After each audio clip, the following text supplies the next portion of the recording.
আপনি?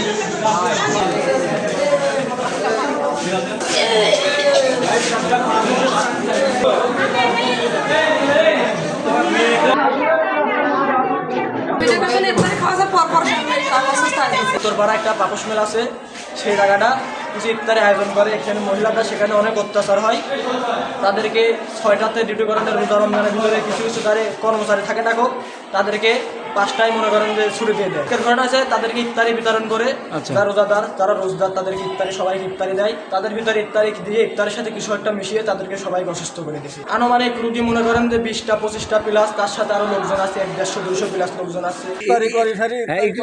মানে তারা ডায়রি হয়ে গেছে এই শুনতে। আমি এই যে দোকানে গল্প করতেছে 50-60 জন লোক একবারে মানে ইফতারি করার সাথে সাথে সব মানে পড়ে গেছে, অস্থির হয়ে গেছে, সব ডায়রি হয়ে গেছে। আমার ইফতারি দিয়ে খাবার পরে সবাই ধরে যে বমি করতেছে, বমি করার পরে পেটের ভিতরে ব্যথা করতেছে, মানে সেই লাইভা যায় তাহার কাছে কি ভাই আছে 30-40 জন লোকের আপনার